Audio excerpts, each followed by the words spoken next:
Amschel Rothschild said of his sons, "There would be no war if my sons want no war."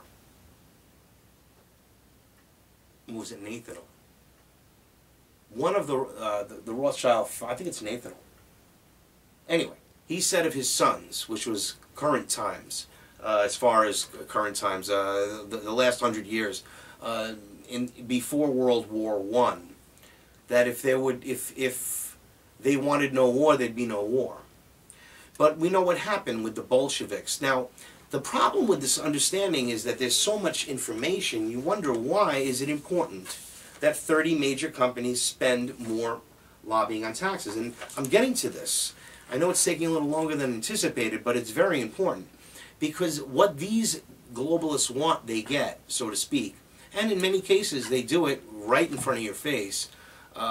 In this case, with the Bolsheviks, having actually had, they have long-standing, you know, they hold grudges for a long time.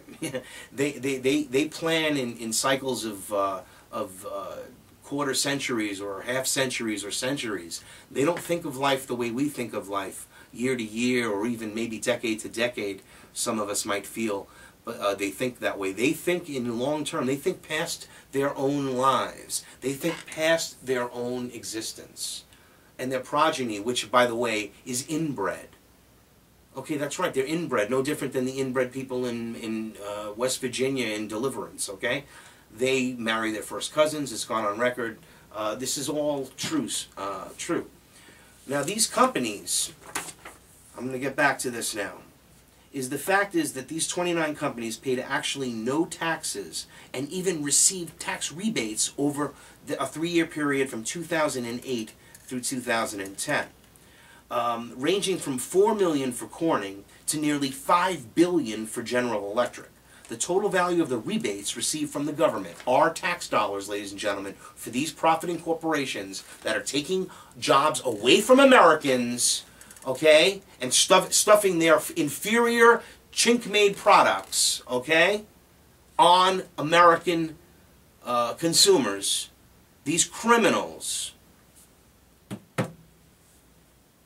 actually managed to pay no taxes and nearly $5 billion in credits.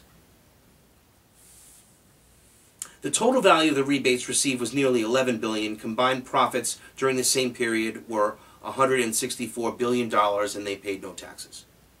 The amount spent on lobbying ranged from $710,000 to $84 million, which was GE. It's just unbelievable. Procter & Gamble, Verizon, Boeing, FedEx, it all adds up to almost $500 million, $476 million over 3 years in this scheme here. It's just unbelievable. General Electric was it's just unbelievable. They got the best sweetheart deal in the world. It's just incredible. Incredible. Take away all our jobs, close our factories here, make everything in China, get every goddamn freaking tax break you can. Obama says China can build all the power plants they want, but we will shut you down here in America. We will shut you down. I will bankrupt you, President Obama said. I will bankrupt you if you open up a coal plant. They're collectivizing us, ladies and gentlemen. This is no fucking joke. I'm serious. This is like, I can't even believe, I'm trying to get through this thing in 15 minutes. It's impossible. It's real. It's happening. And it's right under our noses and nobody's paying attention. That's why we all have to speak out about this. We have to understand that this is real. This is no joke. And you got to understand the key findings here, okay? I'm going to read off these statistics, and then I will we'll call it a night, ladies and gentlemen. And I appreciate you taking the time to listen to this because it is really critical information. And please Google all this information. Look at what I'm saying. Google this. Google the search term that I just mentioned. The title of this is the 30 corporations that pay no taxes and get all the breaks on the goddamn earth. It's very easy to see. It's just unbelievable. Corporate tax dodging is at the apex. You know, at the apex of the pyramid, ladies and gentlemen. At the apex of the pyramid. Here is the breakdown. General Electric profits, okay? I already showed you that. It was 10,460,000,000. They were given a credit of 4,737,000,000. This is in 2008. And they paid 84 million in lobbying to lobbyists to help get all this good stuff through. Incredible. PG&E, similar factors. 4 billion, they got a credit of almost 5 billion, 4.8 billion. They got a credit of 1 billion and paid 78 million to lobbyists. Verizon Communications, 32 billion. They got a tax credit of 951 million and paid lobbyists 52 million. It goes on and on. Who are these corporations? Wells Fargo, American Electric Power, Pepco Holdings, Computer Sciences, CenterPoint Energy, NeSource, Duke Energy, Boeing, Next Era Energy, Consolidated Edison, Con Ed, Paycar, Integrity's Energy Group, Wisconsin Energy, DuPont, Bloodline Family, DuPont, Baxter International, Tennant Healthcare, Ryder System, El Paso, Honeywell International, which make the alarm systems and the whole thing with the Honeywell big thing, just like GE, who's at the top, make all these products. Security is unfortunately the future, ladies and gentlemen. People are going to have to protect themselves. The security industry is going to blossom with all the tyranny that's going to be coming down and the economic collapse.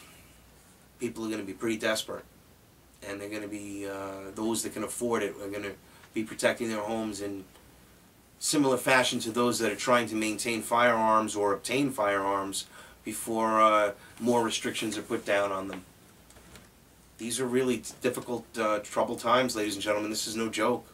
And I was unaware of it. I wouldn't be paying attention. Honestly, if I didn't know this, I wouldn't be paying attention.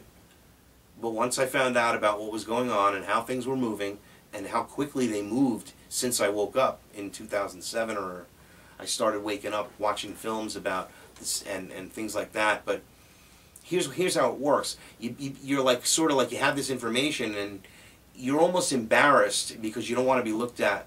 You know, you have to understand that there are three things that make it difficult for people to deal with what is really happening.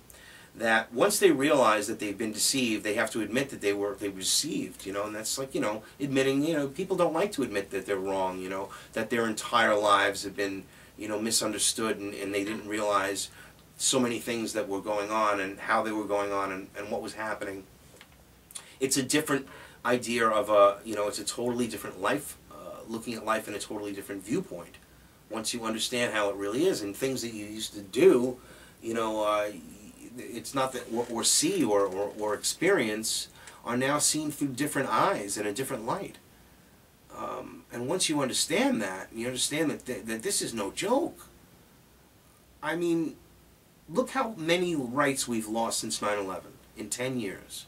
What's going to happen in the next 10 years? Think about it.